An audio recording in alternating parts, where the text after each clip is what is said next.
A meme claims there is zero evidence for Jesus outside a 2,000-year-old book.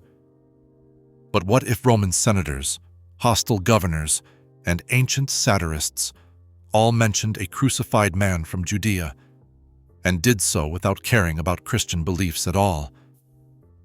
If Jesus did not exist, why do even those who despised his followers treat his execution as fact? The answer exposes what happens when internet skepticism collides with real historical evidence. Let us test the proof without using the Bible. In academic circles, the question of whether Jesus existed is rarely debated. The real discussion focuses on his identity, what kind of person he was, what he taught, and how his movement began. John P. Meyer, a leading historian, puts it plainly: the issue is not if Jesus lived, but who he was. Bart D. Ehrman, a prominent agnostic scholar, states that it is improbable that Jesus never existed, and classifies denial of his existence as a fringe position. E. P. Sanders, another major voice, points out that Jesus' Jewish context and the early spread of his followers set him apart from pagan myths. Paula Fredrickson, a historian of early Christianity, emphasizes that the debate in serious scholarship is always about interpretation, never about basic existence. Professional historians, regardless of personal belief, work with the same standards for all figures of antiquity. They rely on multiple independent sources, proximity to events, and even the testimony of critics or opponents. The evidence for Jesus matches or exceeds what exists for many ancient people. Over 10 non-Christian references to Jesus or his followers appear within a century of his death. By comparison, figures like Pontius Pilate leave behind only a handful of coins and scattered mentions. Mythicist claims that Jesus was invented or copied from earlier gods are not taken seriously in mainstream historical research. The consensus is clear: Jesus was a real person, executed in the 1st century, whose followers left a mark that outsiders could not ignore. The real challenge is not whether he existed, but how to interpret the evidence left behind. Ancient history rarely gives us the kind of proof people expect today. There are no photographs, no birth certificates, and no eyewitness videos for almost anyone who lived 2,000 years ago. The evidence for figures like Socrates or Hannibal comes from scattered mentions, fragments, and the testimony of later writers. Mark Bloch, a leading historian, described the ancient record as fragmentary and often hostile. Historians use a clear set of criteria to decide if someone existed. First, they look for multiple independent sources. The more unconnected witnesses, the stronger the case. Second, they weigh how close each source is to the events, because decades matter and centuries weaken the link. Third, they value hostile or indifferent testimony. When an opponent or outsider mentions a figure, it carries special weight. Fourth, they check for specific details about place and time. A real person leaves traces in the geography and politics of their era. Fifth, they ask if the story fits what is plausible for that time and place, with no anachronisms and no legends that could only arise much later. If these standards were applied strictly, much of ancient history would disappear. The lives of emperors, generals, and philosophers often rest on fewer and later sources than those for Jesus. Yet historians accept them because the evidence meets these 5 tests. The same toolkit will be used now to examine what non-Christian sources say about Jesus, measuring their independence, timing, attitude, geographic anchors, and plausibility.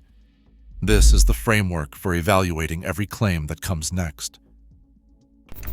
Tacitus, a Roman senator and historian, wrote in 116 AD about the aftermath of Rome's Great Fire.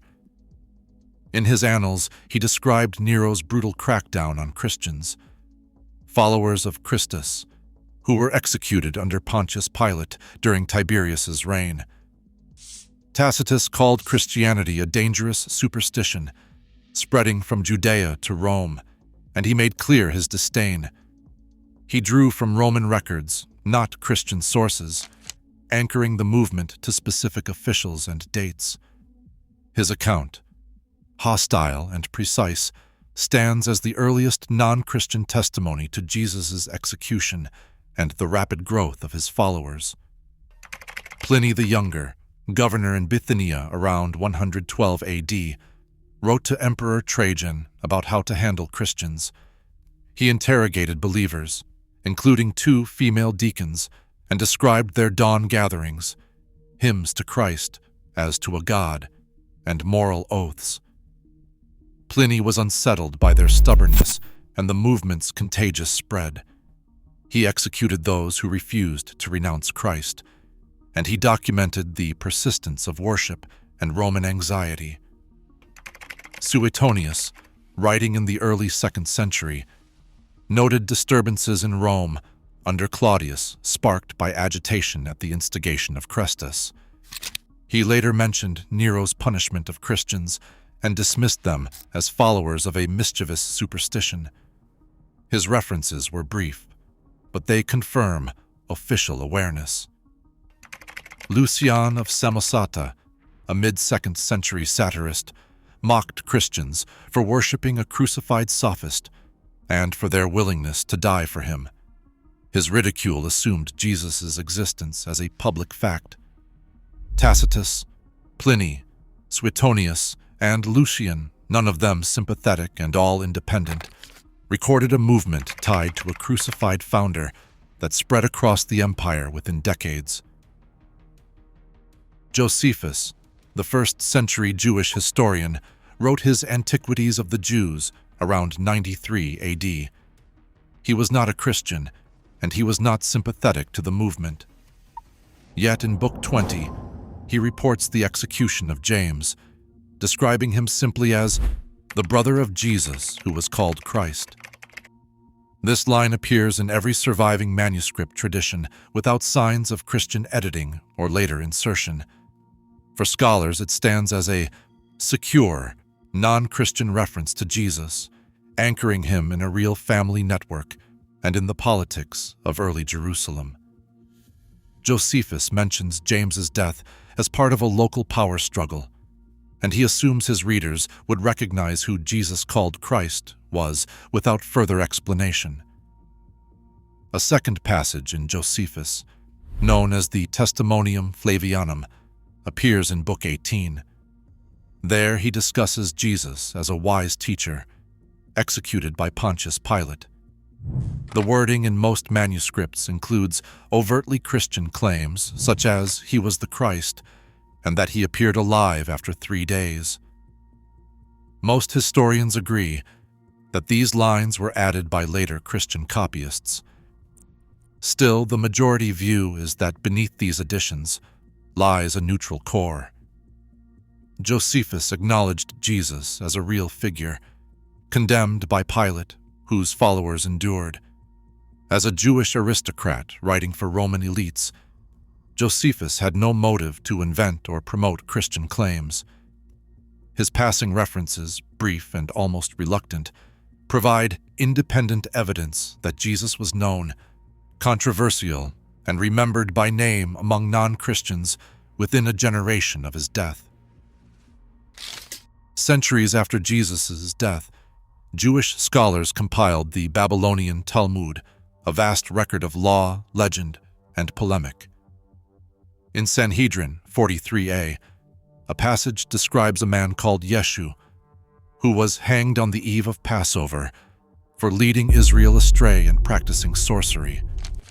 The account is hostile, written long after the events, and shaped by debate with Christian claims. Yet even in this adversarial setting, the story assumes Jesus was a real person, executed in Jerusalem, remembered for controversial deeds. Censors often erased his name, but early manuscripts and fragments preserve it. The rabbis could have dismissed him as fiction. Instead, they argue over his guilt and insult his miracles as magic.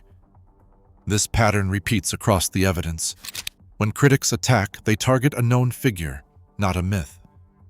Lay out the sources: Roman historians, governors' letters, Jewish historians, satirists, and rabbinic texts.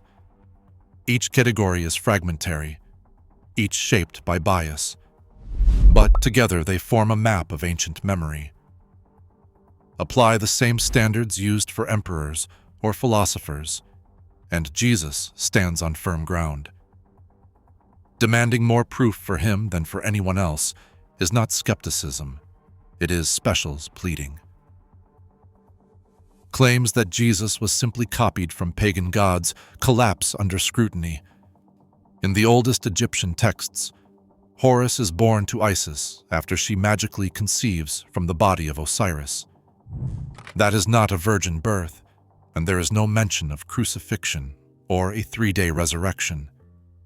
Mithras, whose cult appears in Roman inscriptions after the 1st century, emerges fully grown from a rock. There is no virgin, no crucifixion, and no death at all in the earliest sources.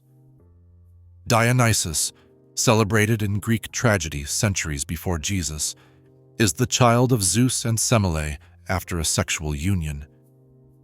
His return from death is a mythic symbol, not a bodily resurrection after 3 days. Scholars like Larry Hurtado and Maurice Casey have traced these claims to modern inventions, not to ancient evidence.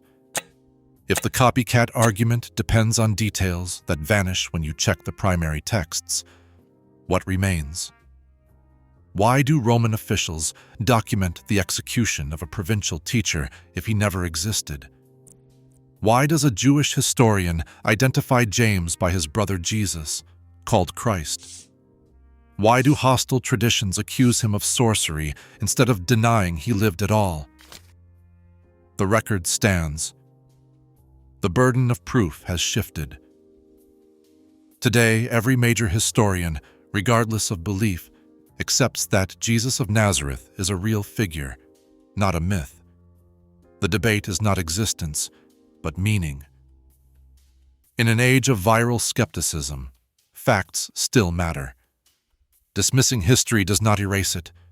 What you do with the evidence is up to you.